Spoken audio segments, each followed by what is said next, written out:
Nagkasugat sa ulo ang isang drug suspect matapos tumama umano sa semento habang tinatakbuhan ang mga pulis na nagkasa ng bypass operation sa Lot 4A, Lagcom, Barangay Ususan, Taguig noong Martes ng gabi. Kinilala ni Police Lieutenant Ilson Lacwasan ang suspect na si alias Orlando, 30 anyos na isang delivery rider at residente ng Barangay Pembo, Taguig City na siyang target ng operasyon at bagong high-value individual sa listahan ng pulisya. Ayon sa mga pulis, nabilhan si Orlando ng 500 pisong halaga ng umano'y shabu. Nakuha sa kanyang pag-iingat ang nasa 50.3 grams ng hinihinalang shabu na tinatayang may halagang 342,040 pesos. Maharap ang suspek sa reklamong paglabag sa comprehensive dangerous drugs. Pag-iingat at pagbebenta ng illegal na droga. Ikaw ay may karapatang manahimik at magsawalang tibo. Lahat ng iyong sasabihin ay pwedeng gamitin laban sa iyo saan mang hukuman dito sa Pilipinas. Ikaw ay may karapatang kumuha ng sarili mong abogado na iyong nanaisin. Kung di mo kaya, pagkakalobang ka ng ating gobyerno. May karapatan ka rin kumuha ng sarili mong doktor na taga-suri. Kung hindi mo to kaya din, bibigyan ka rin ng ating gobyerno. Naintindihan mo yun. Nadakip sa ikanasang bypass operation ng mga operatiba ng Station Drug Enforcement Unit ang isang drug suspect na bagong tinaguriang street level individual. Kinilala ni Police Lieutenant Lacwasan, hepe ng Station Drug Enforcement Unit, ang suspect na si alias Jan, 31 anyos at residente ng Barangay Ibayo, Napindan, Taguig. Base sa report ng SDU, naganap ang pag-aresto sa suspect sa De La Paz Street bandang alas 10:30 ng gabi.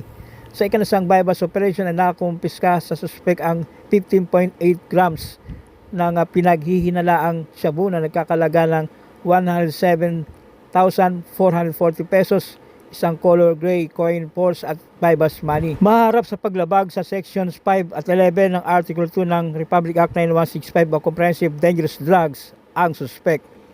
Ikaw ay naresto namin sa salang paglabag sa Republic Act 9165, Section 5 and 11 sa pagbibinta at pag-iingat ng illegal na droga. Ikaw ay may karapatang manahimik o magsawalang kibo. Ano man ang iyong sabihin ay pwedeng gamitin pabor o laban sa iyo sa anumang uri ng hukuman dito sa Pilipinas. Ikaw rin ay may karapatang kumuha ng sarili mong abogado na iyong pili at ikaw walang kayanan, ang gobyerno magkakalob sa iyo. Ikaw rin ay may karapatang kumuha ng sarili mong doktor na iyong pili upang sa iyo sumuri at ikaw walang kakayanan, ang gobyerno magkakalob sa iyo. Naunawaan mo ba yung karapatan? Timbog ang tatlong drug suspect sa magkahiwalay na bypass operation ng Taguig City Police kung saan kanilang nakumpiska ang tinatayang 161,000 pesos na halaga ng shabu. Dakong alas 6 ng gabi nang maaresto ang suspect sa bahagi ng MDC compound sa harap ng isang grocery store sa Barangay Western Bicutan, Taguig City.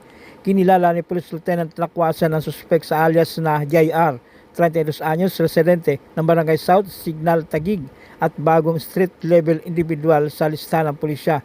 Batay sa ulat, nagsagawa ng bypass operation ng mga operatiba ng SDU bilang tugon sa ulat ng isang confidential informant hinggil sa illegal peddling activity ng suspect. Isang pulis ang umaktong pusher buyer at bumili ng 500 pisong halaga ng shabu bilang bypass money sa suspect na naging dahilan ng kanyang pagkakaresto. Nakuha mula sa kanya ang 5 piraso ng transparent plus sachet ng pinaghihinalaang shabu na tumimbang ng 12.2 grams at nagkakalaga ito ng 82,960 pesos. Pwedeng laban sa'yo o pabor sa'yo. Ikaw din ay may karapatang kumuha ng sarili mong piling abogado. At kung wala naman, pagkakalooban ka ng ating gobyerno. Ikaw din ay may karapatang pumunta, pumili ng doktor o ng ospital na pagsusurian. At kung wala naman, pagkakalooban ka ng gobyerno. Naiintindihan mo ba lahat ng karapatan mo, Abusir? Sa kabilang banda, makalipas ang halos 2 oras, isang 42 anyos na dating street level individual at 40 anyos na bagong street level individual ang naaresto ng mga otoridad. Kinilala ang mga suspect na sina alias Leo na isang construction worker at alias Anselmo na isang motorcycle taxi driver, parang residente ng Barangay Western Bicutan, Taguig. Ang bypass operation ay isinagawa ng mga operatiba ng SDU bandang alas 7:40 ng gabi sa bahagi ng Dayap Street, Barangay Western Bicutan, Taguig, matapos makatanggap ng impormasyon mula sa isang confidential informant kaugnay sa illegal na aktibidad ng suspect.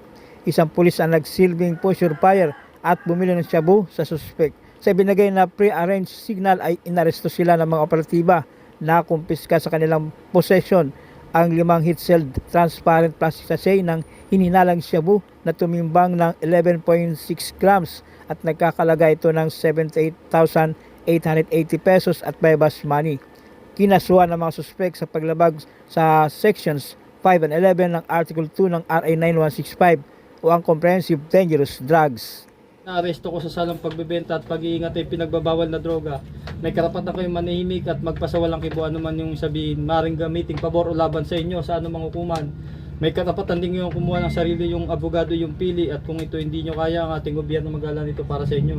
May karapatan din kayong kumuha ng doktor na yung tagapagsuri at kung ito hindi nyo kaya ang ating gobyerno ang maglala nito para sa inyo. Naintindihan nyo ba ito?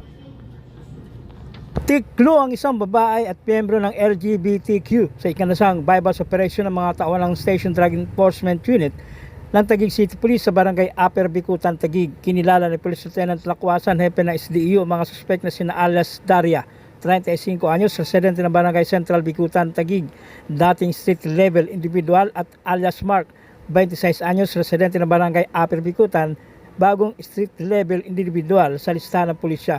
Na-recover sa naturang operasyon ng 4 na heat-sealed transparent plastic sachet ng hininalang shabu na tumitimbang ng 7.4 grams at tinatayang nagkakalaga ng 50,320 pesos at 3 pirasong 100 peso bill na bypass money at 1 pirasong color black coin purse.